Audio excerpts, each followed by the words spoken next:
And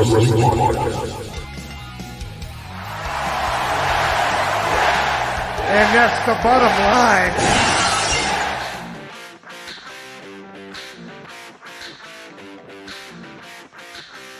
All right, good evening, listeners. We're here live on the Asylum Wrestling Podcast. I am your host, David Gold, and we're here with the excellent man of the night, Mr. Magic Man. How are you tonight, sir? I am doing good, Mr. Gold. Good morning, good evening, good night, whenever you're listening to this. Guys, we have a hell of a lot of information today. We got some craziness, crazy things going on in the wrestling world, crazy things going on in the real world. We're here to bring you an escape from all that. Sit back, relax, enjoy it, get you a drink, continue on your drive. Whenever you're listening to this, myself, Gold, Nick, and our man behind the scene, Nate Max, and we are ready to help y'all get through whatever it is and get you to your destination. And we have the belt man himself, Nick Francis. How are you tonight, sir? Oh, I'm doing wonderful. What's up, guys? Going to send a happy belated birthday to Mr. David Gold himself. Happy birthday, brother. And happy anniversary to Mr. John Majewski. I hope you guys are having a wonderful day. Hope everybody's staying safe wherever you're located at, and whether you're in the house or lucky enough to still be working, hopefully everybody's keeping safe, and just glad to be spending a little time with you guys. It's always fun to come on here and chit-chat and see what kind of interesting news we have and what discussions we got going on. So I'm looking forward to the show, guys. Hopefully y'all are stocked up on your toilet paper. Even though that virus has nothing to do with taking a lot of shits, but hey, you never could have enough toilet paper, I guess. I still have yet to find some, but thank goodness I've always had a little excess napkins. Anytime I go to Chipotle, I grab like 20 napkins. I'm that guilty guy, so I always have. But yeah. So let's see. We have a pack. It's paying off now. Yeah, it is. I'm telling you right now. I mean, I look over. I got like a stack of Chipotle napkins. I'm good to go. All right, guys. I got to bust in to tell y'all a story that I experienced this weekend. Sure. While I was at the grocery stores. Y'all know the grocery stores are going crazy. So the other day I was at a Target. You know, of course, everyone's looking for toilet paper, food supplies, all that. And, of course, where am I? I'm in the action figure and wrestling card sections to see what's going on. But I'm walking, and I see an elderly gentleman. Looks like, you know, a little disheveled, maybe transient type is the appearance he's got. And I look down, and he has no shoes on. So I'm like, okay, what's this guy? And he starts walking towards it. He's got a cart. He's got a cart full of items, so... Of course, just keeping an eye on him to see what's going on. And as he gets closer, I notice not only is he barefoot, but he's got half of a foot. So I'm like, okay. So he keeps walking, and he walks past me, doesn't say anything, and I kind of look over my shoulder, you know, just keep my eyes on him. And I notice he's got a little sign on his back, on the back of his shirt. And the sign says, "Yes, I have no shoes on.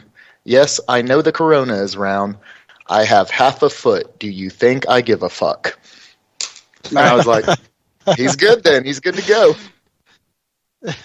So I got to ask, so that when I visited that store after you did Magic, and I walked over to the card section, and I saw a 4-pack of toilet paper sitting there where the cards used to be, I guess sacrifices had to be made, huh? Yeah, I only had so much money, and you got to have priorities. So... And it was the good stuff, too. It was like the Charmin, where it's like double the rolls when it's really not double the rolls. But they try to sell you on that, like, oh, it's double the rolls, you know. So, yes, that's why I saw those cards. That's why I saw the toilet paper in the card section. I was like, yes, someone hit some toilet paper for me. Yes. And to all our listeners and to my co-hosts here, guys, we know this is serious. We're going to joke about it because we are trying to help. We like this to be a little escape from the world as it stands right now. So if we joke, we're not necessarily saying this isn't serious or something we shouldn't worry about. We're just trying to give you all a little entertainment and a little escape from the reality we're currently living in. Oh, definitely. Definitely. And thanks to Nick and anybody that works with hospitals and in the healthcare field and stuff like that. I know it's a very tough time, and I know the hospitals are full, but I was reading up on it a little today, and not to harp on it, but the good news is that they said that the hospitals had 4% less occupancy today than it did yesterday. So I think we're starting to see a little bit of ground being made on it, and hopefully in a couple of weeks we'll be back to our normal lives, and some of us will be back to work, and a lot of us won't be sitting at home all day. So, yeah, one thing that I, once again, all in fun, but one thing I've definitely gotten to enjoy are all the funny memes and all the funny pictures and everything that have started to pop up. I know Gold shared one with us the other day about someone who was on their quarantine journal. I thought that was pretty funny. Mm-hmm. Yeah, and I love the guy that's watching the strippers on TV and throwing the money at the TV screen. Yes. I saw a picture of an older couple. It said, "Enjoying our cruise." And they're both sitting there in like a robe with their feet up on a TV stand. And there's just like the constant video of the sand and ocean. And they've got a little fruit or a little drink with an umbrella. Just remember, Al Bundy always prepared for this, because when he went on his vacation, all he did was put 2 doggy gates in front of the couch and put on summer clothes. So Al Bundy was always prepared. Speaking of the memes, I got to give, because I just about cracked up just a little while ago while being on here, because Nate, our producer, posted a meme, and y'all probably know I'm a big country music fan, and today we lost Kenny Rogers. He was a country music singer, and he passed away. And I see Nate posted a meme. Nate, you can chime in on this one. It says, "Kenny Rogers dipping in the middle of the apocalypse is the most know when to fold 'em thing ever." and I thought that was the funniest thing I'd seen in a while. I died when you won't get that unless you know country music. So. Oh, I remember when that commercial came out during the Super Bowl, and they just played it over and over again, and everyone would get annoyed with him when they were playing poker, and they're like, "Really, Kenny? Really?" So, rest in peace to a legend. Cracked up on that. Yeah, definitely. Yeah, I cracked up on that. Been some good ones. I saw another one that I'll share with you real quick. It says, "Today is a very important day. It's January 8th, 2053. And this will be the first day that Johnny has to buy toilet paper. He had been using it from what his parents bought in 2020. Did you guys see the Weather Woman meme where they had the wrong temperature on Thursday, and they're like, "Fuck the coronavirus, we're already dead," because it said 756 degrees on the screen. They're like, "We're already dead anyway." So. Oh, man, good stuff. If you can't joke about it, I don't know who you are. I mean, this is just, people have lost family members and close ones and loved ones. It's just not a good situation, but we got to try to enjoy and make the best of it. And if you do have it, please stay inside. Please keep in mind that, yes, you might not have no symptoms. You might not be doing that bad off, but there are people that do have health issues that cannot be around it, like my mother, for example. So, nonetheless, let's pass it over to Magic so he can kind of go over some of the news and notes of the week that we have. There's been apparently a lot of them. All right, guys. So, start off with everyone who has pre-ordered or got an order in with Ringside, received an email recently talking about the Ringside delay. And if you're into figures, you know that most of the figures come from, I guess you could say, the Asian market. A lot of factories and retailers produce over there. So this is not a shock to me. I know a lot of stuff said March, April to May. It's now saying June, July, August. So if you've got anything on pre-order or just order, don't expect anything super soon. I don't know about you guys, but I have a couple things on pre-order, and it's going to be affecting my collection for sure.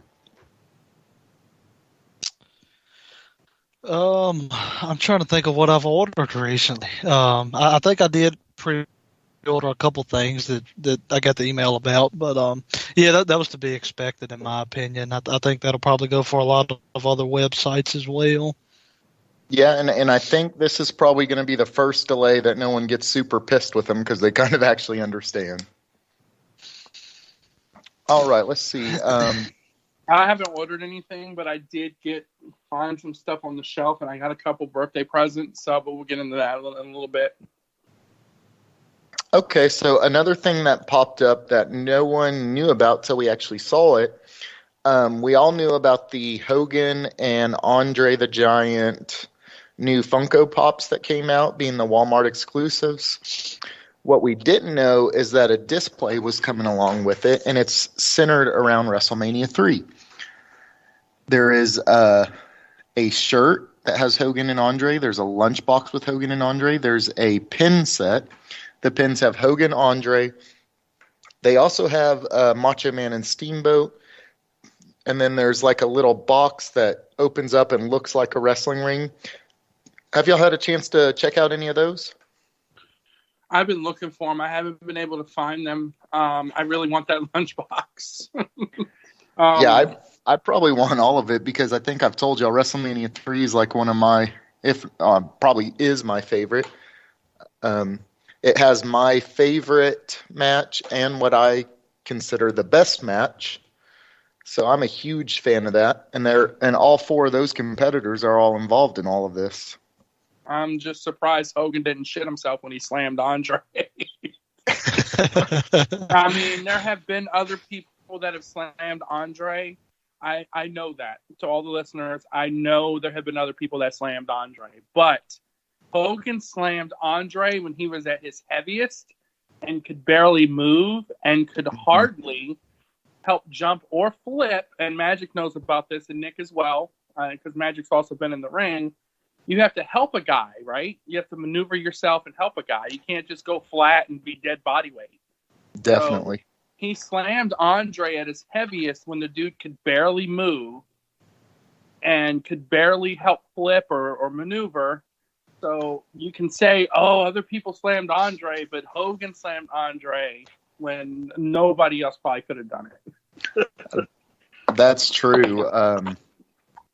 I've seen pictures. I've yet to even see I did get like the Hogan because I ordered online from Walmart, but I've yet to even see the Pops alone by themselves in the store. So I haven't seen this at all anywhere in my area. The only reason I have Hogan is because Chris Maddock was nice enough to send me one. Yeah, I think that's the only reason I got one, because I actually want it from Chris. So I haven't seen one locally either. All right. So up next, guys, if you've listened to this, y'all know I'm a fan, and a couple of us are pretty big fans of the Loyal Subject figures. Recently, I'm not sure where from or how, but the famous Target exclusive Roddy Piper set that was actually supposed to come out before Wave 2, which was Ultimate Warrior, have started popping up on eBay, in Facebook groups, on Mercari. And these not only have the Roddy Piper, but they also have some variants that are exclusive to that wave. Kind of excited for me. I was able to jump on eBay and get 4 of them that I needed. The normal Roddy, and then the different Chase versions of Brock, Cena, and Roman. So I was pretty pumped. I would love to still get my hands somehow on the Chase Roddy, but I've yet to see that one. But these were known as the Lost Wave. They never hit retail. They were supposed to shortly after Macho Man, and they just never hit. I know I was able to send some of you guys a picture. Have y'all seen these at all anywhere or pop up anywhere? No. When you sent them, that was the first I saw them. Yeah, that was the first I had seen of them, was that picture that you sent. So that's pretty cool. I'll definitely be on the lookout for them. Yeah, if they're cool. I mean, I'm a big Roddy fan, so I think that's cool. And it's a pretty cool looking little Loyal Subject if you've seen it. If not, jump online, check it out. They are pretty cool. All right, so as we know, a lot of the wrestling world has had to go to no audience shows, whether they're live or not. So I don't know if y'all saw this. I kind of thought this was pretty funny and interesting and entertaining at the same time. WWE, I think maybe for once, or for a rare once, took a situation and maybe capitalize on it. Have y'all seen the WWE WrestleMania I Wasn't There t-shirt? I have. I did. So when I first saw this start showing up online and stuff, I thought it was a gag or a funny. But this is actually released by WWE. You can order that shirt.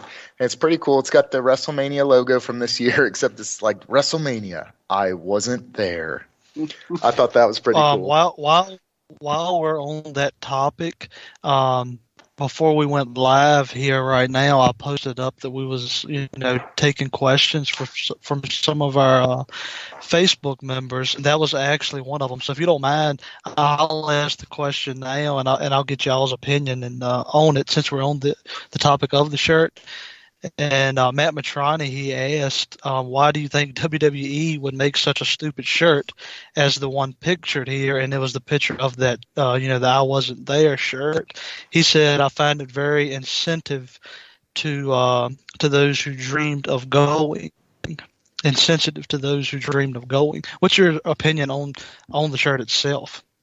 I think that I don't think that that's what they meant at all. I think they're trying to make light of a situation, and I get his point when he says that there are a lot of people disappointed they can't go, but at the same token, I mean, this pandemic could go on until June, July, August. So I think they're just trying to make light of a bad situation.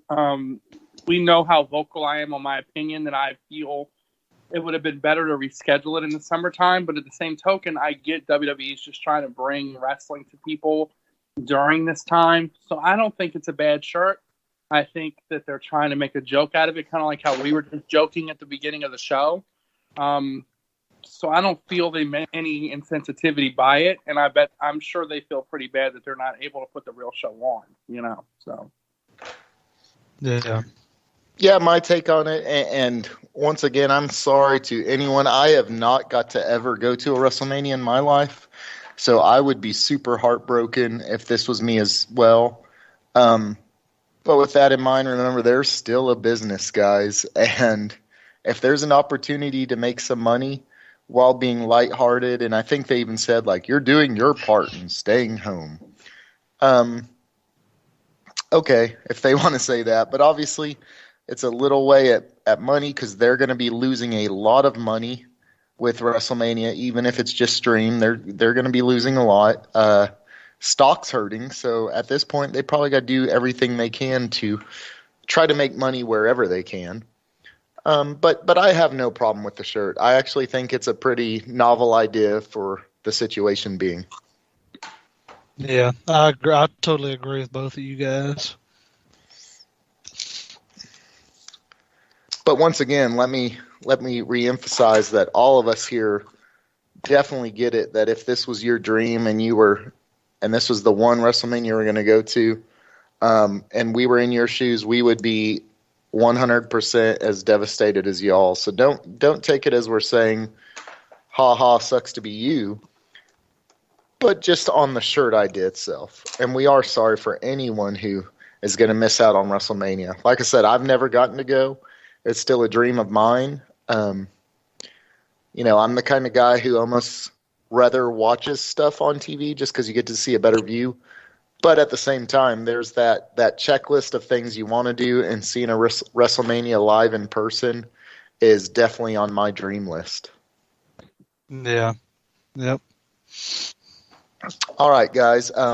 So with that being said, kind of on that same project, there is rumors that maybe they already have, I'm not sure, but that WWE will be taping all their shows currently up until WrestleMania.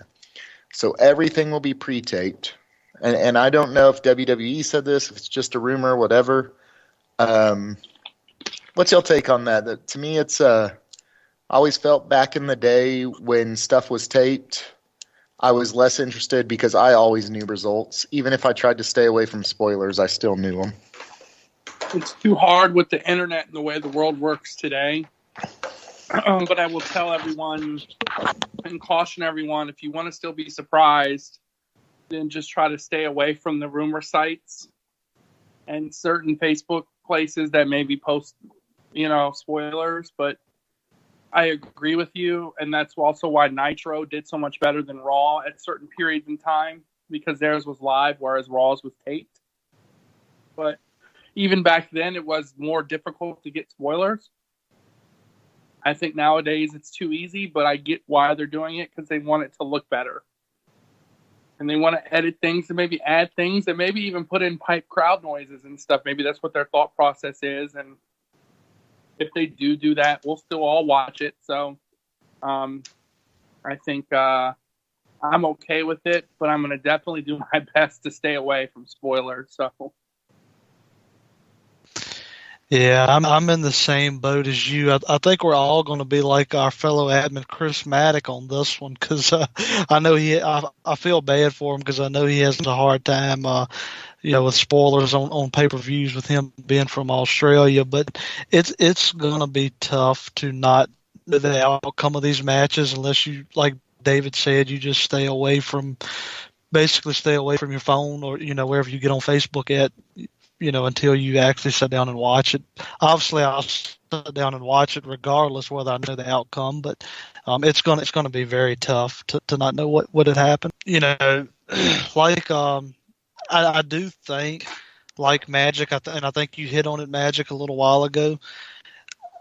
Or maybe you did, David.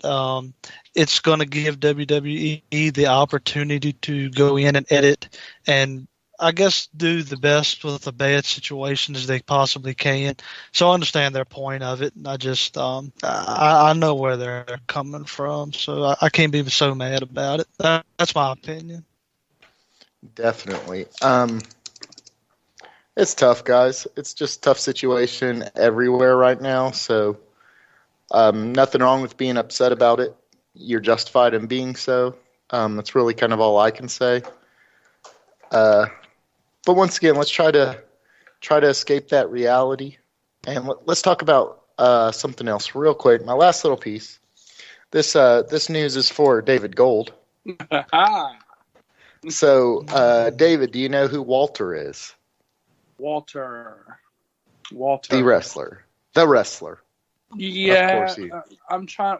I don't know why I'm going absent on it right now. I don't know why, but I'm pretty sure I do know who Walter is, but go on.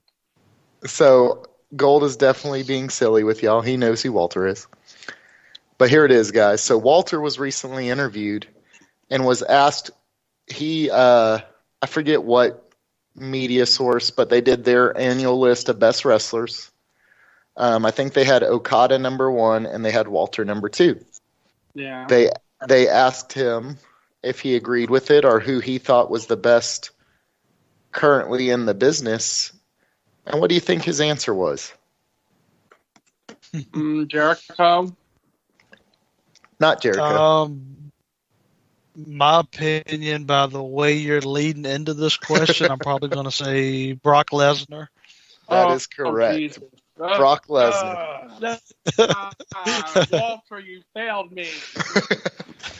He said he's currently... I no longer like Walter. He is currently the best in the business. Anyway, not a big piece of news. Just had to bring that in for Gold. And other than that, though, guys, that looks like that will be the end of the news and notes, unless either of y'all have anything you'd like to talk about. I just want to say that is not news. No, look, Brock Lesnar, I liked him up until recently. Because his run, I've told everyone this and I'll say it again, his run between 2001 and 2003 was just awesome. But I'm just not a fan of the new Lesnar, but that's my opinion. It's not news, but can I give a shout out to our producer and give our Facebook group a little shout out? Nate Maxon had his first huge event ran the other night that David posted for him. So congratulations on that, Nate Maxon.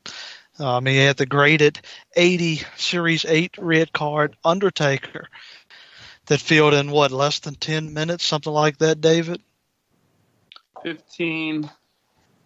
But yeah, I guess it was a little less than that. It took the extra 5 minutes updating the spot. So yeah, about 10 minutes. David was updating as he goes through a drive-through. I don't know how he done that as fast as it was going, but so good job on that. If I was my underwear too in that drive-through. And mad respect to David, because if I was doing it myself, I'd probably still be doing it right now. Funny story. I'm like, it didn't tag everybody in the main post. Well, I'm updating. Can you tag the people, Nate? And he's like, how do I do that? I'm like, one thing I will say about David, and I again, guys, don't text when you're driving or update Facebook when you're driving. But I will say, riding with David and seeing how he can do that, it amazed me, riding to West Virginia with him, and he's steadily over there just typing away on his phone. And I'm like, oh my God, I'd have been and run out the road and been in other lanes, something. Don't tell the listeners that. Again, I said, do not text and drive if you're listening to this, or do not update your Facebook status or, an event while you're driving. But I guess David stays so busy on the page, he really doesn't have much of a choice. So, Dustin, we appreciate you, David. Don't listen to this part of the show, Dustin. Don't listen. He forgets to mention that the whole time my eyes never left the road. My hands were always on the steering wheel, except one. I have the ability to be able to do things with my hand without looking. And that doesn't sound right. Oh boy, geez. Yeah, I was gonna say. I've been Gold, this might be the wrong platform to be bragging about that. Hey. I don't know, Gold really does always win. No, but I told Nick, I reassured him. I was like, Nick, I'm going to be updating this thing real quick while we're heading down the road. Don't worry, I've got an ability to update without having to look at the phone. And then I showed him, and he's like, wow. He didn't seem that impressed then, but now he's super impressed. But no, and honestly, most of the time really going to West Virginia was spent on conference calls, which was really annoying. But nonetheless, yes, but that was a great event, Nate. And to the listeners, I was at home in my underwear updating it. I was not on the road for that one. I'm not that skilled, Nick. There's no way I would have been able to keep up with that one while I was driving. No way. So, an all-day event, yeah, sure, because, we stopped for lunch, all that stuff. So, nonetheless, all right, ladies and gentlemen, we're going to go ahead and take a break. And when we return, we will kind of discuss some notes from the events that we had. We'll announce the winner of the giveaway from Danny Cage, and we will go from there. So stay tuned.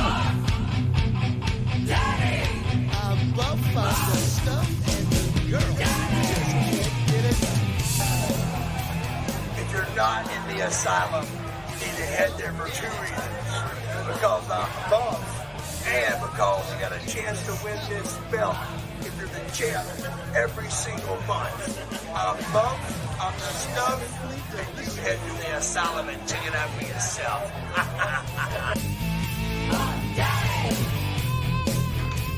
And we are back, listeners. We had a great giveaway. I think it was 3 weeks ago, give or take, where the winner got a nice, gorgeous Hasbro guide from the legend Danny Cage. Nick, would you like to announce how well it went and who pulled out the victory? Yeah. First of all, again, thank you to Danny Cage for supplying this item and donating it to the podcast here and to one lucky winner. And I do apologize for not announcing a winner as soon as we did, but we got a little sidetracked. We had a lot of stuff coming, that's happened here recently. But I'm taking a page out of Magic's book that he done the other week on our podcast, and I'm going to run it live right here. I've already put the names in the randomizer, and I won't bore you guys with going through each and every one of them because we had a slew of them that participated and sent in the PMs for us. So I'm just going to spin it. I'm actually doing it right now, and I'm doing it like we normally do on our Facebook group, which is going off of the 10th click, and I'm actually halfway there now. And again, guys, just another shout out to Danny, and whoever wins this, you're going to see it's an amazing book, an amazing guide. If you're a Hasbro collector, you're definitely going to enjoy it. So we're on the 9th click. So the next time I click this, the name at the top is going to be the winner. Oh, I hope and unfortunately, it is not you, John, but I do want to give a big congratulations to the winner, which is actually somebody that I got the privilege of hanging out with the other week. So congratulations to Josh Blevins. Josh, I know, is a loyal listener on the podcast. So, Josh, you are the winner. Congratulations, brother. I will be sending you this Danny Cage guide to the Hasbros. I'll be sending it to you totally free. So there you go. Again, I want to thank everybody that did submit the PMs to us and take the time to participate. Unfortunately, only one winner, and that lucky winner is the Repo Man, Mr. Josh Blevins. Congratulations, brother. And this does not come with chocolate milk. Sorry. It does not come with chocolate milk. I couldn't offer that, so I apologize for that. Loved him some chocolate milk. So, congratulations. Yeah, I've never seen anybody drink. I've never seen anybody drink chocolate milk like Josh. It's breakfast. It's right before bed. It's lunchtime. He loves him some chocolate milk. That is definitely for sure. He's a big fan of the chocolate milk, I see, huh? Yeah. Definitely. Well, there's one thing that I have to say, because of him hitting it, because of Josh Blevins winning. And what I'm going to do is I'm going to go ahead and say it right now, and this is for him winning.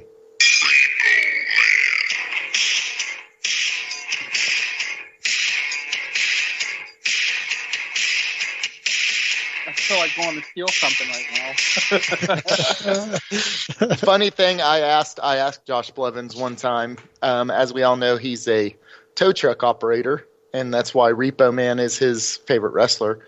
I said, hey, if y'all know Repo Man, he always snuck around, even though he's like a Repo Man, but he'd be sneaky. I said, when you're picking up cars, do you sneak around the car?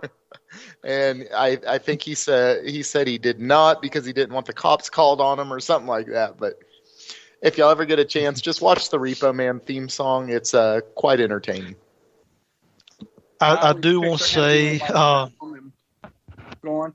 I do want to say, and I never have favorites in these events, especially these free events. I'm just glad when people participate. But I spoke with Josh the other night, and he is one that's been affected by this virus. With him being a Repo Man, he's not having a lot of work, and unfortunately, he had just got back to work, so it's kind of a double slap in the face to him. So hopefully, this guy, Joshua, it's not a lot, but it'll perk you up a little bit, buddy. So hopefully it's something that'll brighten your day. Definitely. I'm sure he'll be super happy about it. And, try not to steal anything, though, Blevins. They don't have any toilet paper left for you to take. So, but I bet he's stocked up on his chocolate milk. You got that, if nothing else, I bet. Oh, yeah. Full fridge and nothing but chocolate milk. Congratulations, got a whole fridge Mr. Blevins. So, what was your guys' thoughts on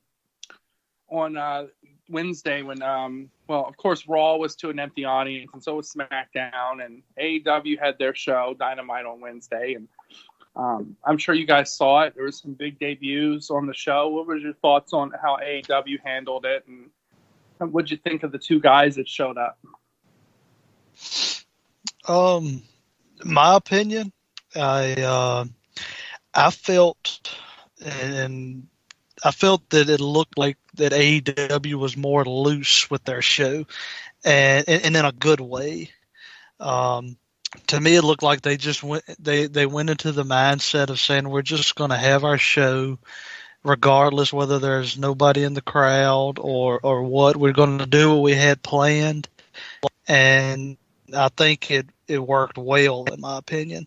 They did bring, and we're talking a few days ago, so this is no spoiler now, but they had the some of the stars that come out and acted and portrayed as the crowd. I thought that was a pretty neat little gimmick that they had going on out there, and it brought something to the show. I mean, of course, they had good wrestling. They had good promos. Chris Jericho, in my opinion, is still one of the best, if not the best, when it comes to promos and being on the mic. He can always carry a segment regardless if nobody's in the crowd. I will say, and I probably in the it's an unpopular opinion, but I mean, obviously, I was glad to see that Matt Hardy showed up and Luke Harper, which is Brody Lee. I was glad to see them show up, but I do wish they would have. I would have loved to have seen the pop with the crowd pop. Had they showed up with a crowd there. Obviously, I know they probably had to go ahead and do it because we don't know when that would have been. But if they could have held off on bringing them back, I would have liked it a little bit better, just because of them debuting. I can imagine how the crowd reaction would have been. But all in all, it was a great show in my opinion. I think WWE should take some notes, and because I think that AEW episode has so far blown anything I've seen Raw or SmackDown do without an audience. And again, that's just my opinion. So, but I enjoyed it. I thought it was a great episode. What'd you think, Magic? I thought they did do really well. I think they were able to probably learn a couple things from WWE. And honestly, with WWE's situation, I don't think WWE did bad either. But I think they were able to, as much as they probably would say they were able to see what WWE did and maybe focus on some of the weak points from it and be able to fix it a little more, maybe with the crowd, aka the other workers and all that. So, but overall, I thought it was pretty good. I liked the Luke Harper, aka new name Brody Lee, coming in, or I guess I should say new old name. It's a little. Let's see. What am I trying to think? I don't know. That right now is at a very pivotal point, because bringing him in, I think it goes one of two ways. It's either going to super flop or super do good. And then Matt Hardy, obviously, there wasn't much to his return. But when you're Matt Hardy, you don't need much for your return, right? His appearance is enough. If y'all get a chance, go back, watch the episode. Just like Nick was saying, how Jericho still continues to excel, which I 100% agree with. Watch his facial expressions as Matt Hardy appears, and that made me pop to the highest, because Jericho just nails it. Jericho's about good at everything he does, and I think AEW might be their most important signing they've had. I know that sounds easy, but I don't know how they would do without him. I guess that's a better way. But all in all, I was happy with the show. I thought they did real well. All I can say is Judas in my mind. Only heel you'll see out there. They're singing his freaking theme song. Freaking amazing. I brought this up. I watching these shows because the crowd sings that song, and then when it's over, they go, "Fozzy sucks. Fozzy sucks." Yeah, I love it. They love him so much, but at the same time, they're like, yeah. It's like the Kurt Angle now, where like he embraces the Angle sucks. You suck. Now he loves it. Did you guys see that episode of Raw where I'm sure almost you have, where Angle comes out and they're like, "You suck," and he's like, "We're gonna try this again," and he goes to the back and they play his theme again, Yes. and they do it again, and then he keeps doing it for like 4 times, and he's like, "Screw it," and comes out with no theme, and the crowd still goes, "You suck." I mean, he just played. I mean, Angle was like a legend with that playing to the heels. Heck yeah, man. Heck yeah. But when he came back, he embraced it, and like it wasn't as great. But the fans weren't really doing the "you suck" because they hated him like they used to. Now it was just because we have to do it now because it's a part of your theme.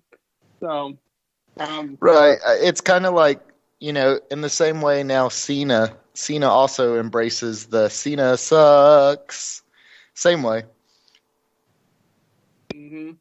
Yeah, and now you can't do it without it. John Cena sucks. I do it too. But I really think he does suck. But anyways, yeah, we already know. You've told us all that John Cena, tied for most championships ever, is nothing more than a jobber in David Gold's eyes. Greatest human being in the world, honestly. But I just can't stand him in terms of the wrestling show. But outside of that, he's one of the greatest humans you can ever meet. But in terms of freaking, no, you're right. Yeah, jobber. No, I don't really think he's a jobber. Come on now. But at the same token, I think, and you can't blame just him. I mean, that's just the way WWE went. But I will always have a hole in my heart for what they changed wrestling to because of Cena. But anyways, the show was awesome. What they did, I think you're right, Magic. Kind of like opening a store and you saw another store that had the same product, just with different things, and you went in and kind of edited or made better what you felt was incorrect, and put in the talent in the crowd was actually pretty good. Matt Hardy doesn't matter. The dudes embrace that gimmick. Broken shit is just epic. And if done correctly, it really doesn't get stale if you do it appropriately. And Matt has embraced it. And unfortunately, Vince did not. So now you're going to see if AEW is going to take that ball and run with it. So Brody Lee, I think that's great. I don't know. They honestly never gave him a chance to speak on the mic. So I really don't know what his promo skills look like, but at the same token, I do love Jake as a mouthpiece. I think that'll be good. Jake is one of the best with promos, so I really do like the direction they're going. But now you're talking about Lance Archer with that? Yeah. Sorry, yeah. Lance Archer too, but I think they should put him with Brody Lee too. That's what I meant. I apologize. I gotcha. I think they should put Jake with him as an Archer. Yeah, Archer's great with Jake, but I've never really seen Lee on the mic. But maybe he will be good. Maybe because WWE didn't really let him talk because he's with Bray. Mm-hmm. So maybe he is really good on the mic, and I'll change my mind quickly when he starts doing more promos. So. Well, one thing that I thought was kind of amusing, I don't know if y'all picked up on it, but, so when he made his appearance or when he was first talking and Brody Lee was talking to the fallen angel, what's his name? Oh, I'm sorry, I'm drawing a blank. Chris Daniels. SCU guy. I can't remember. Nate, do you remember his name? Chris Daniels.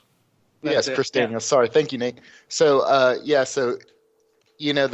they all say Chris Daniels is an old man, and he is up there in wrestling years. But one thing that Brody Lee said, and if y'all go back and watch it, he goes, he said something like, "Go ahead, you're not the first old man who's doubted me and my capabilities." Obviously, that's a jab at Vince. Definitely. As it should be. But he didn't do bad. He had a little work on the mic then. Now it was pre-recorded, and so you can edit and make it sure. But that wasn't too bad.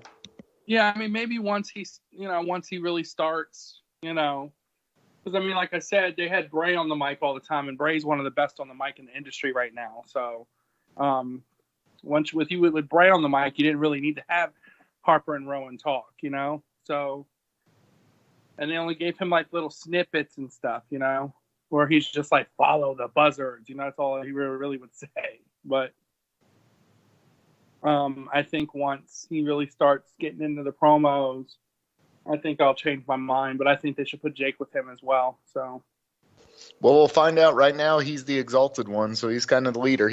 I think he's going to have to talk. Yeah. So, I mean, nonetheless, I think AEW did benefit from watching what Raw did first.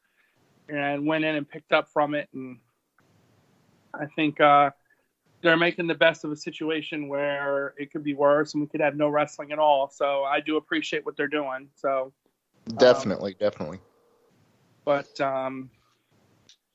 I am still one of the ones that feels like I would think that a summertime. I honestly feel like WrestleMania should be in the summer anyways. That's just my opinion, but I really do feel like they should move WrestleMania to June every year anyhow. But I know that kind of interferes with SummerSlam, so I get it. So I get why they have it in April typically. But for those of us older people, we know that WrestleMania used to be in March. Right. It got later and later every year. So maybe by the time we die, it will be June. Right. You know how like the Super Bowl is going to get later and later now too because they added all those weeks to the season. But they added an extra game, and now they've also added an extra wild card team. So now the Super Bowl is going to be like in March now. That's eventually what's going to happen. We're going to have, because it used to be like the first week of March, it was the second week of March, third week of March, and now it's like the first week of April. And it's like, what the hell happened to March? Right.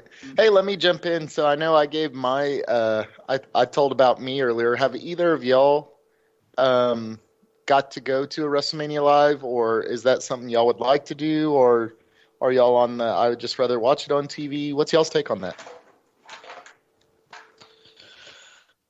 I've never personally got to go to one. Obviously, yeah, I would love to go to one, but it would have to be the right circumstances. I'm not too pushed at going to one live. I've always enjoyed, kicked back with my couple beverages and enjoy watching it on TV. But, right. If we can get an asylum crowd there, I'd definitely be on board. I know we've talked about it, but we've never really set in stone about doing it. But I've never been to one, but I definitely would love to go to one if we could get a group of us to go and enjoy that whole week and weekend. I think it'd be pretty fun. I've been to like pay-per-views, and I've been to Raws. I've been to a Nitro when I was a kid. I've never been to a WrestleMania either. I've wanted to go, but at the same token, it's just never really worked itself out. It seems like every year there's an obstacle. And of course, this year is another one. So I think last year would have been our best opportunity because it was in Jersey, which isn't that far from a lot of us. In your case, right. Unfortunately, Magic it is. But I think last year would have been a great opportunity. And next year it's going to be in California. So I don't know how we're going to get that one together. But have they? And because I know y'all looking into stadiums more than I do, and where they have, but have they had one at the Cowboys Stadium yet? Because I can see that being a possibility if they haven't. Oh, they did. Like the first year it was open. Because remember, Jerry and Vince, I don't know if they're like best buddies, but they're good acquaintances, I guess. They're in that millionaire club together, or billionaire club, whatever you want to call it. WrestleMania 30, that was in AT&T Stadium? I think so, yes. That was And WrestleMania 32. listeners, Sorry, 32 was at AT&T Stadium. And there's also you was one in Houston not too long ago. Yeah, was that third? What was that? That wasn't 30. That was a more recent one, right? That was, I know 17 was in Houston. It was at the Reliant Astrodome. 35 was at. No, wait. 32 was Dallas. 25 was Houston too. So, and then the Royal Rumble was at Houston. Mm-hmm. But I think the last WrestleMania was 25 at Houston. Let's see. I know 17 was at the Reliant. 32 was AT&T. Yeah. Yeah, you're right. Back in 2009, that was Houston. God, time flies, guys. Sorry, I thought it was just a couple of years ago. That was the 25th anniversary. That was a good WrestleMania. Wasn't that the triple threat main event? Was it Cena, Orton, and HBK, or no? Was that? No, it was just Triple H and Randy Orton. And then I know JBL was wrestling. Was it for the IC belt or the US title? I think. With Big Show. Yeah, I can't remember. And I think Jericho, was that the one where Jericho lost to Fandango, or no? That was too soon. I think Taker wrestled Edge. That was 29 when Jericho lost. And Taker wrestled Edge for the world title. Right. And I think CM Punk was wrestling for the ECW belt in 2009. If I can remember correctly. That was a long. It seems like so long ago now. Good God. And so far, I think all they have is 2021 is in Inglewood, California. Yeah. And that's as far as in the future we have so far, I believe. Yeah, they only do 1 year ahead now. And I'm asking that question, guys. I'm as far as you could go from being a Cowboys fan, but that's the only way that I see we could get up with Magic because he's in Texas. So that's why I asked that question. I think that would be a possibility for all. You might get Magic at an Arizona or a Louisiana one. Well, you might if I still think at some point they're going to try to hit Las Vegas up also. Yeah, he'll go to Vegas. Especially with that new Raider stadium. Yeah. Yep, that's what I was getting ready to say. Yep, you're exactly right. And guys, that was the year Punk won the Money in the Bank. Was 25. That's right. Okay. I just wanted to think about it for a minute. And I said it earlier. Honestly, I'd rather watch it on TV because I don't think I would afford or have seats good enough to really enjoy it.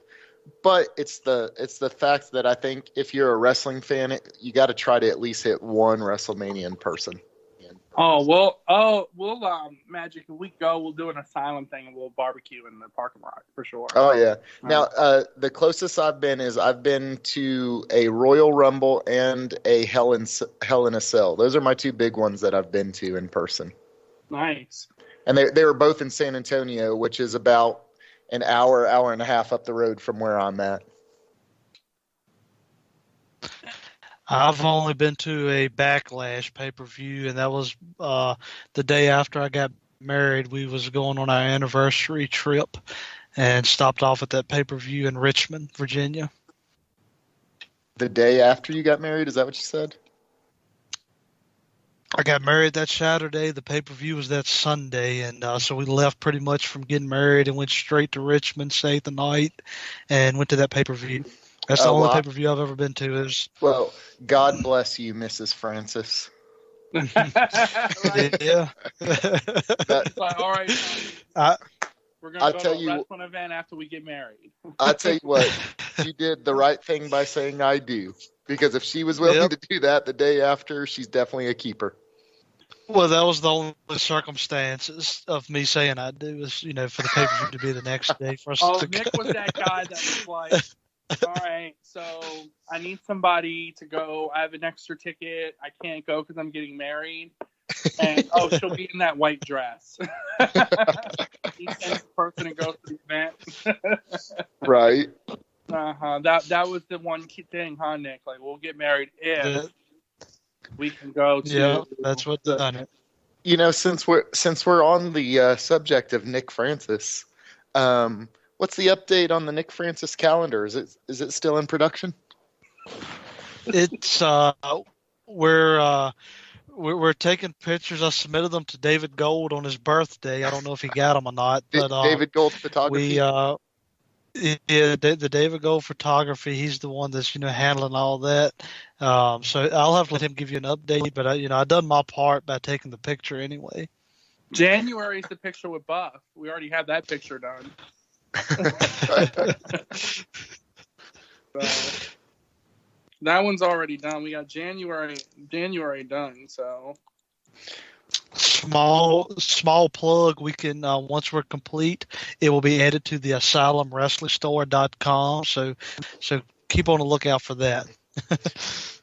We're gonna have magical pancakes for one of the months.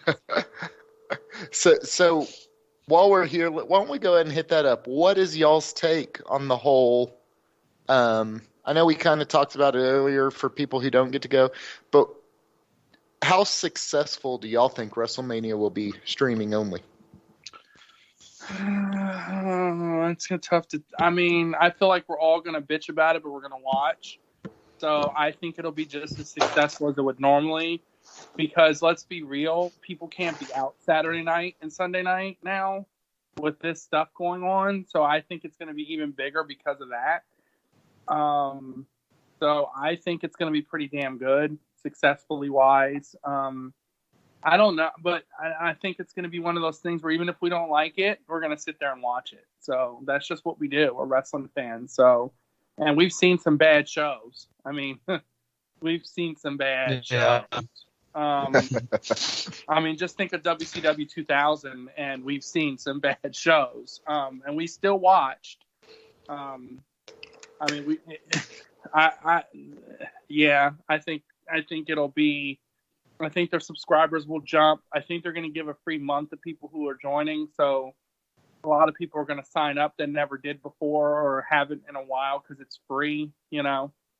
So I think they're going to get a lot of viewership, and I think we're going to be busy watching it ourselves. And I think on Saturday night and Sunday night, us in the Asylum, we're going to be busy in chats and enjoying ourselves. So I think that's what's going to happen. Even if it's bad, we're just going to enjoy our company with our friends and our members and brotherhood, so. Yeah, absolutely. I agree. I think the main thing that somehow, and I don't know how, they're going to have to do, since it's going to be pre-recorded, is the whole spoiler issue, trying to somehow not get stuff leaked out. I think that will help. That will benefit them a lot. I echo what David said. I'm definitely going to watch. I'm looking forward to it. The more and the more and the more that I look at the card, the more excited I get about it. And I think with them pre-recording it, it's WWE, it's Vince McMahon. They're going to have, with it being pre-recorded, they will have something extravagant planned. It's not going to be your boring, what you're seeing on TV now. They got something up their sleeve. They're not going to go into this with, without a perfect game plan. So I'm looking forward to it. I'm definitely going to watch. Like David said, we're going to have group chats, so it'll make it that more interesting to, kick back, watch it with a couple of you members, and talk about it and discuss it. And so I'm looking forward to it. Well, I just thought about it. Not to interrupt you, Magic, because I know you're going to give your take. But I just thought about it. You gentlemen know the biggest reason why stuff leaks, right? It's recorded and there's fans. So thinking about it, there's not going to be any fans in attendance unless someone who works for the show or a promoter or a wrestler leaks it. It shouldn't be leaked. Yeah, I can see Vince. I mean, they're going to do something to not have it leaked out. I don't know how, but I don't see it being leaked out too much. I mean, it's going to be tough. I'm not going to say excited, but I'm looking forward to seeing how they pull it off. Well, I think WrestleMania is actually still going to be live. I think it's all the shows up to WrestleMania will be recorded. Oh, okay. I mean, I could be wrong on that, but I think that's how they're doing it. And you know what? I mean, remember, I try to be optimistic. I try to stay positive. I don't have time for negative in my life and certain things. So when I see this, I do try to look at the good side. And one thing that is kind of, I guess I'm happy about, at least, I mean, it's still WrestleMania. I know it's going to be different, but it's still like the coolest thing in wrestling in the year. And the other thing is the fact that they split it up into 2 nights, on top of the fact that, like y'all said, no one can leave their house right now. There's not much you can do outside. So that is cool, or a good thing in the current situation, in my opinion, at least. I think it'll be cool because it'll be, obviously it's not going to all be amazing stuff that we're just going to love, but it will be 2 nights of entertainment for us while we're at our house, at least. Yeah, and that's one thing that I do got to give WWE and all wrestling, like AEW, credit for is, we're all big sports fans. And I know, speaking for us 3 and 4, because I know Nate as well, we all like our football and basketball and stuff like that. At least WWE is trying to do the best they can with the awful situation that we have in front of us. So, you Definitely. got to give each and every one of them credit for that. And, so I can't knock any. I mean, if it turns out to be a bad show, I mean, what can you really say negative about what they're trying to do for us anyway? Right, definitely. Oh, absolutely. Well, all right, gentlemen. I think we'll take our final break, and then we'll come back and we'll finish up the show with some questions from our listeners, and we can finish this up with some thoughts, and we'll be right back. Woo! Have you ever been excited to photograph your figures only to be disappointed? Fuck, these pictures suck. Don't worry, I got you, bro. Call David Gold's Figure Photography. Sexy. Get the pictures you need of your figures. Stovetop. He's on fire! Off-centered on carpet. Nice stuff, bro. You name it, David does it. Sexy. PM David Gold to schedule a consultation today. And we are back, and we have some questions from the listeners that Nate is going to ask us, and we're going to give our honest and truthful, and whether they're hilarious or not, opinions. Nate, which questions do you have for us today? Well, as the mean Gene Okerlund of the Asylum Wrestling Podcast, I will ask the first question. 2 of them came from the post that Nick Francis gave us earlier in the evening, and the other 2 were from some PMs that I got. So Matt Matrani wants to know, will WWE change multiple titles at WrestleMania? I'll let you start, Magic. I think yes. I think, and the reason I say yes is, one, I think that is obvious, which you never know. They could be throwing us for a wrench, but I think everyone thinks, well, I shouldn't say that, but I mean, is Goldberg walking out of there with the belt still? No, I agree there. No. Cool. Right, so there's one. Lesnar will probably retain, I think. Lesnar? This is taken away from our predictions, though, here. Well, that's true. I think between all the women's championship, at least one is changing. I agree. I think maybe even possibly both. Yeah.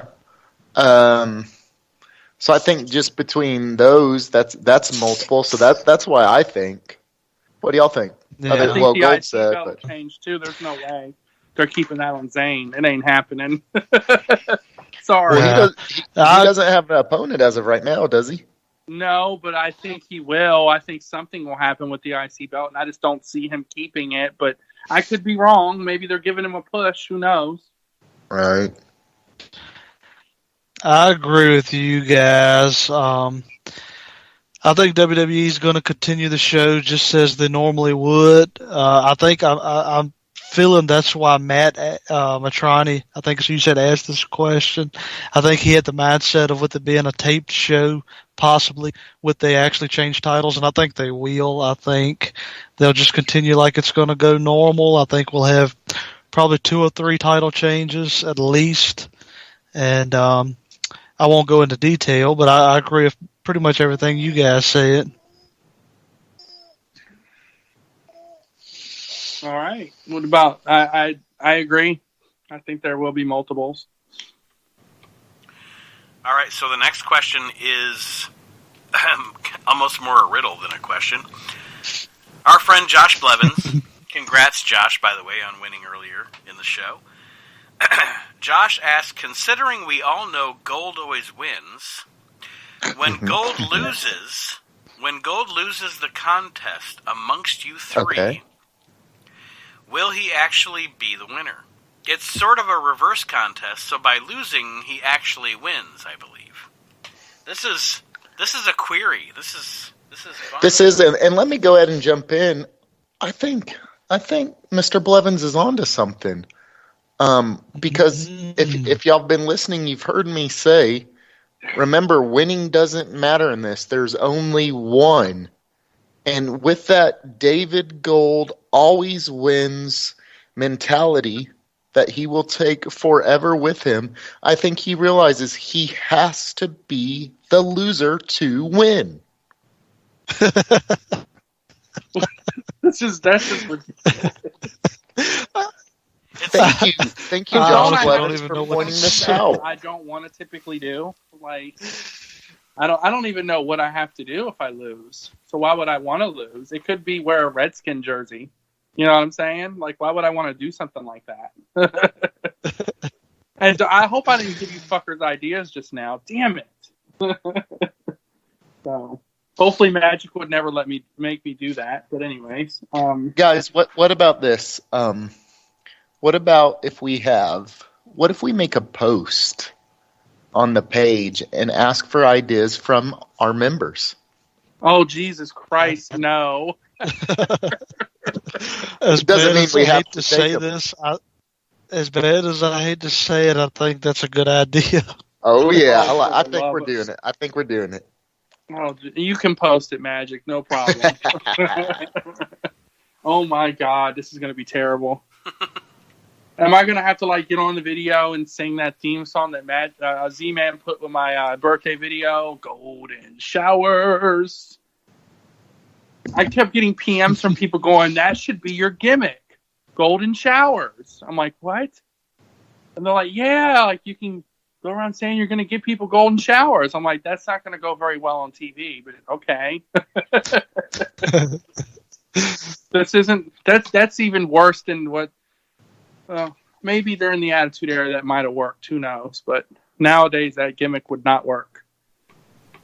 Maybe in the Indies it might work because Joey Ryan can put people's with his dick. So I'm loving this, guys. Hell yeah!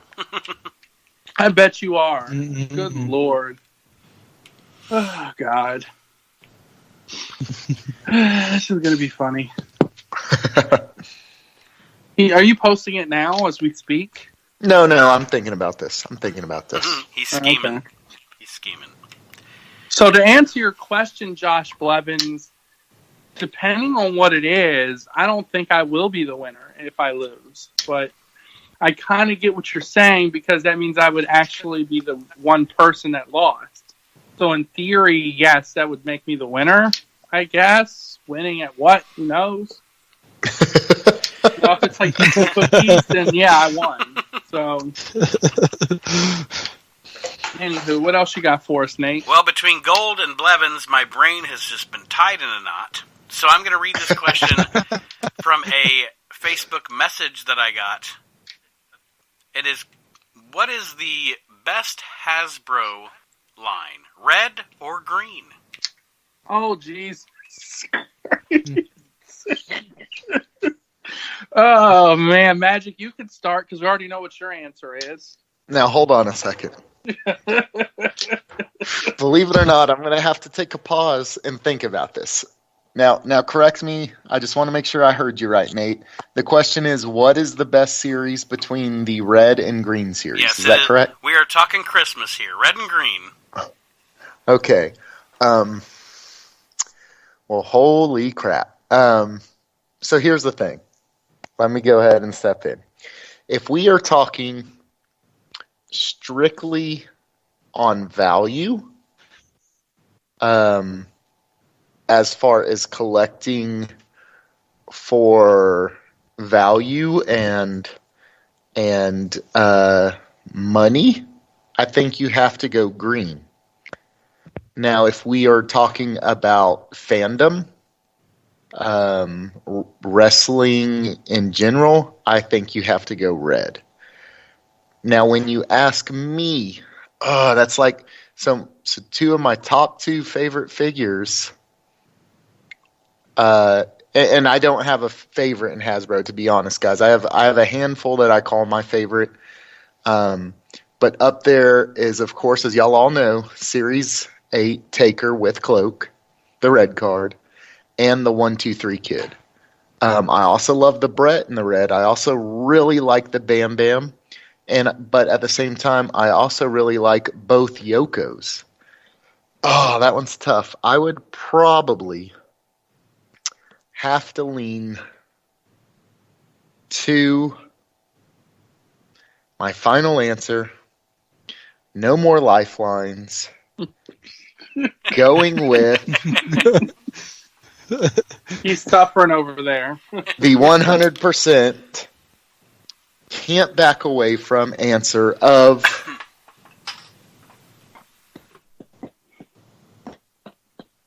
is gosh, guys, this is tough. Hey, before you make your decision, let me ask you a question, Magic. How many Hall of Famers are in Series 8 and how many Hall of Famers are in Series 11? Well, like I said, if we're talking about wrestling, it's a easy Series 8. Easy. I mean, you and I guess you can say 1-2-3 Kid is getting inducted with the NWO, and was with DX, so he's in twice. I guess you could say he's a two-timer, but you Bret could Hart's say a that, two-timer. but he's not in as the 1-2-3 Kid either. But anyways, Bret Hart's a two-timer also, though. So yeah, and Bam Bam's not in, which is a travesty. and Taker's not in. He will be though. That's obvious. Oh yeah, that's obvious. He's a first ballot. He probably could go in 3 times at all his gimmicks. You want to go there? All right, so here's what I've got to. I just got to leave it how it is, guys. If we're talking toys, green. If we're talking wrestling, red. If you're talking to me, 1-2-3 Kid and Taker are pretty even in my book. Obviously, I have more Takers because it's not as expensive as the Kid. But I do have more Kid MOCs than I do Taker MOCs. Well, that just makes you a smart man. But anyway, yeah. So that's when you die, you have an insurance policy. That is my answer. Toys green, wrestling red. Yeah, but you have to pick one. But no, anyways. That's a good question. I understand the rarity part that you're going with, Magic, but I'm still going to go all day, Series 8, all day long. Best Bret Hart they made out of the bunch. His attire is freaking amazing. Mr. Perfect, awesome figure. Bam Bam, legend. Yokozuna in his red and black attire, which I always enjoyed better. Because if you remember correctly, he was more so in his white and black attire when he was actually worse and jobbing. Mm-hmm. Then you have, you have Undertaker in his cloak, fucking awesome figure. Series 11 is mostly jobbers and a repaint. Mm-hmm. So honest and look, I'm not. When I say jobber, I would be blessed and honored to be a jobber. Okay. I am not saying that as an insult to anybody that has ever worked in the WWF or WWE ring. I would be honored to be a jobber and lucky to have even made it that far to job. So to any gentleman or any wrestlers that are considered jobbers, you are just as important as anyone else. So when I say that, I mean it as not an insult, but more so as they weren't really given opportunities in their careers. Other than Billy Gunn, who kind of excelled outside of his tag team partnership. And of course, Yoko had his WWF title runs. But I say this that lovingly, Series 8 demolishes Series 11. And if I was a smart kid, I would have probably 20 mocks of every single green card there is, because they were in the 3 for $10 bin for years, and I never picked them up, and I want to go back and beat the shit out of myself. But boy, here comes Gold in his 3x10 bins again. Series 8, and don't lie, you wish you could go to the 3 for $10 bin too. Anyways, Nick. That's a good question. That's a good question, Nate, or whoever PM'd it to you, Nate. I'm torn, and I'm about like Magic. Personally, out of the two sets, I do own a complete green set, Series 11, but I will say, just to make it short and sweet, I'm lacking a Taker, a Bam Bam, and a Brett from completing my red card series. And if I had to just line both of them up and choose one, I would have to go with the red card series. Again, I agree with everything that David said. You got an Undertaker, a Bret Hart, Luger, Perfect, Bam Bam. It's an amazing series, and honestly, it's probably my favorite series out of all of them. So I would, again, to make it short and sweet, I would have to go with the red card series. And we all know the best, and this would be a tough question and maybe saved for another day. What is the best Hasbro made? And as Magic said, he probably wouldn't be able to pick one, but I already know what my best Hasbro ever made would be, and that would be Macho Man in his entrance attire. So, but that's my choice. So, you got anything else for us, Nate? I do. One more question. Who is your favorite current wrestler? Wow, that's a tough one. That is very tough. Do you want to start, Magic? My favorite current wrestler. That is a tough one. And let's go ahead and, I know it's not in his question, but let's lay down the no part-time rule. Meaning... That's the way I would determine it, yes. Yeah, like no Undertaker, no Goldberg, because those guys are not full-time wrestlers. Right. I would think more of guys who are doing that grind. Okay, so my favorite, and when I say favorite, God, that can be taken so many ways too. Are you talking about the one who I like their work the best, the overall? Right now, I would have to say it's tough. So when it comes to wrestling, I'm probably and he's old, but he's still full time. I'd probably have to lean with AJ Styles, and not necessarily like my favorite, like I'm the biggest mark, but I think he's the best in-ring / kind of promo. I think he's stronger in-ring, but I think that guy can go in with anyone, and we'll find out at WrestleMania for sure, and put on an amazing match. With that being said, I'll give a little bonus. My up-and-comer future guy right now, and my pick is Adam Page out of AEW. I'm excited for him. I think he's got a lot of potential, and I see a lot of upside in him. Yeah, I like that. Yeah, I like. I'm usually a shorter response than David is, so it's a tough question. It's hard to go against AJ Styles, I will say, but honestly, and I know a lot of people probably don't like him and will have flaws with him, and I'm a big. If I just had right off the top of my head had to spit out an answer, I'm a big Kevin Owens guy. I think he's amazing when it comes to promos. I think he's not your big bulky Braun Strowman type guy, but his in ring work is amazing. I would love to see KO get another WWE title run. I think he would do very, very well with it. I would have to say Kevin Owens right now. I know he's not in no big, great storyline at the moment, but that's who I would pick. Just off the top of my head, I would have to really sit down and think about that one. That's a great question, but I'm a big KO guy. I don't think that's a bad answer, Nick. And I do like John, which you're throwing out Adam Page. That's a great bonus toss in right there. I can see exactly what you're saying and about him. So, David, I'll let you take it from there. Again, my pick would be Kevin Owens.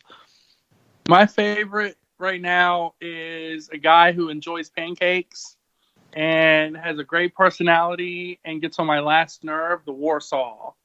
Hell yeah. Oh, there you go. Guys, if y'all don't know him, look him up. You'll probably can't find him, but he's awesome. Yep, he's one of the best, man. One of the best ever to grace the ropes. I heard he's doing an empty arena match soon. Yes, he is. I might get in the ring with him one day. Who knows? No, but in all seriousness, I'll do up and comer first. I'll say Velveteen Dream as my up and comer. The guy is just freaking amazing. He's good on the mic. He can do anything in the ring. He can work with anybody. Not very many people can grace a Hulk Hogan outfit and get away with it. But the Dream, he's the perfect mix of The Miz, Dolph Ziggler, and a little bit of Goldust, all wrapped in one. So he's one of my favorite up and comers. But my favorite in the ring right now, and it's not really a newer person, it's Chris Jericho. I think the dude has reinvented himself once again. He can cut a promo like he always has.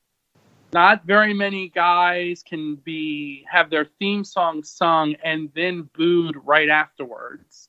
So people love to hate him. He still puts on a damn good match with anyone he wrestles with. I've never seen a guy continue to be able to add a new finisher to his repertoire. So Jericho's now on like his fourth finisher. So that would be my favorite in the ring at the moment, in terms of that. And my up and comer is Velveteen Dream. So, and just to chime in, to get my 2 cents in, I agree with Magic and Nick in that because AJ for many years has been in my top in the world, and I would say that if you're talking bell to bell, AJ's still there, but I just want to mention a name because I personally think this guy is the future of wrestling, and it's Adam Cole. Yeah, Adam Cole's awesome too. Yeah, and I think, guys, I won't fight any of y'all with your picks. I like them all. I guess I say, you guys said Adam Page, and I really like Adam Page too. So I guess I'd say to me the future, if we're looking ahead to 10 years from now in WWE, I think Adam Cole in 10 years is where Shawn Michaels was 25 years ago. Hell yeah, and let me agree with you on that point, because here's the thing. I throw this question out to any wrestling fan I come across. Everyone loves Adam Cole. And then if I ask you, other than a super kick, what does Adam Cole do? Everything. And no one has an answer, right? Well, that I have an answer, but I would say he does a lot more than a super kick. He tells a story in the ring. He does more than just a. Go on. Sorry, go on. Exactly. You're still not telling me what he does. And with HBK, now I will say with HBK, a lot of people would say, he's got a super kick and maybe a moonsault. And an elbow drop. Right, and the elbow drop. I mean, he had a couple. He was there a long time, so obviously he got some.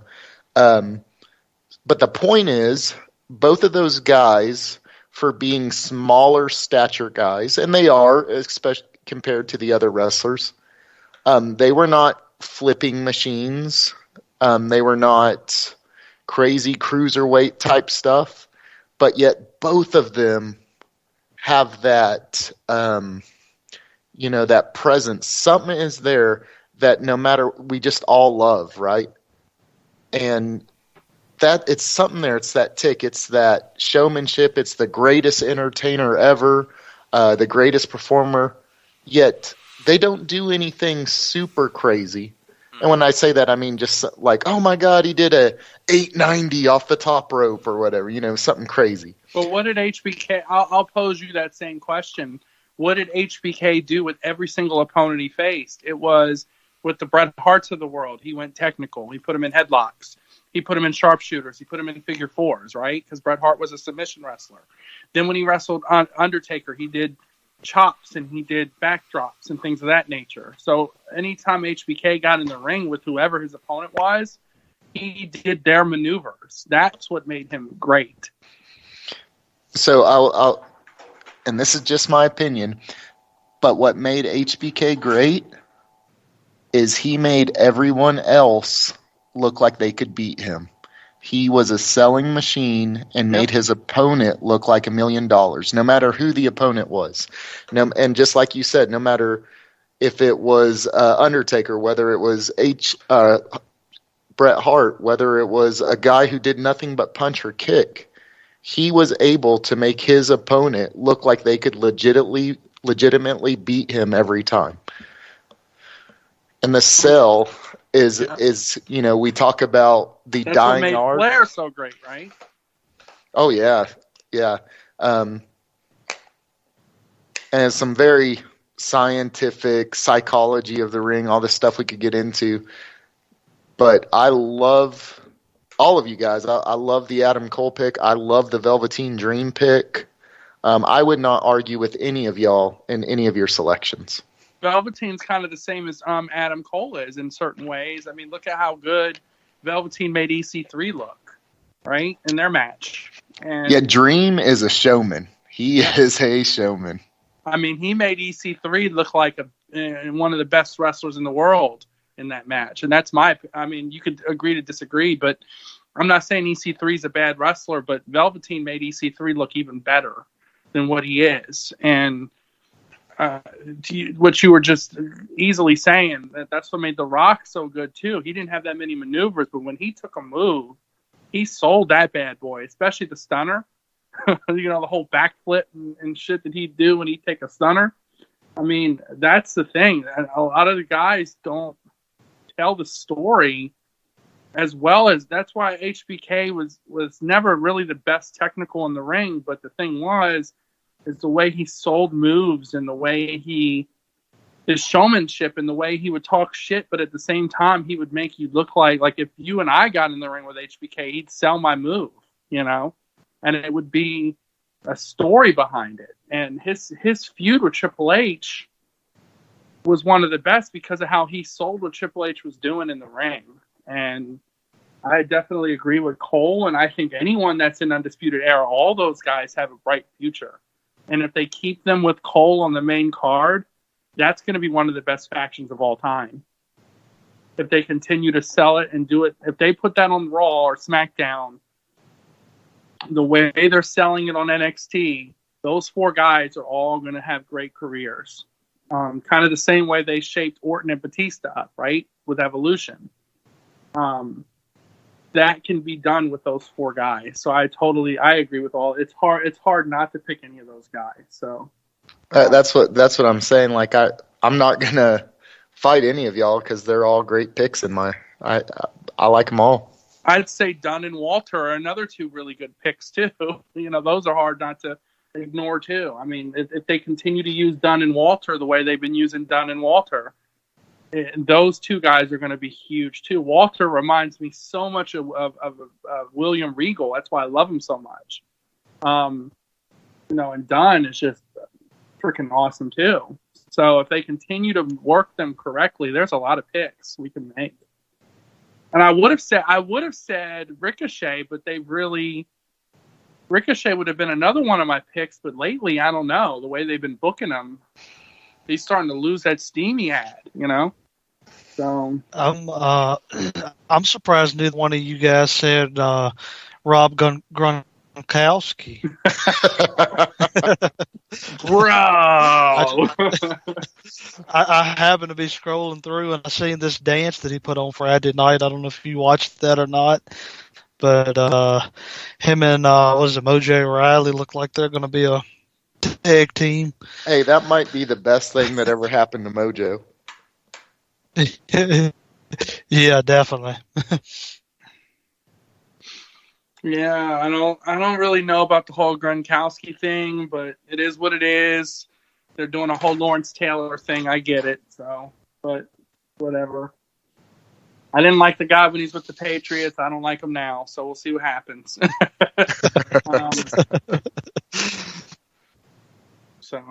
But, I mean, good for him for reinventing himself and getting himself into the ring. But hopefully, it's just mainly to be a side attraction and not a main performer. So. But who knows? Maybe he'll put on a good match. Maybe he's been training. Who knows? Never know. Yeah, he might. I might be eating crow next week. So, well, alrighty, gentlemen. I think that was it, right, Nate? We didn't have any other questions. That was it. Okay.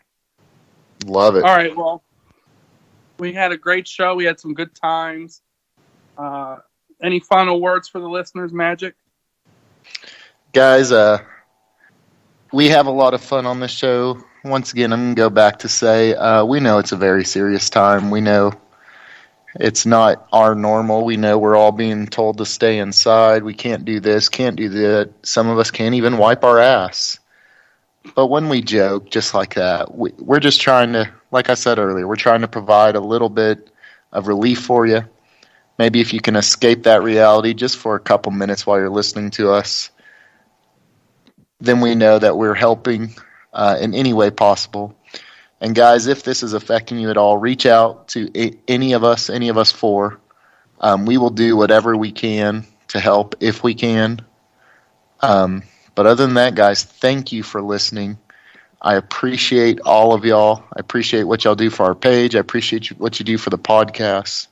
And like I always say, as always, y'all have a great week. Any final words, Nick?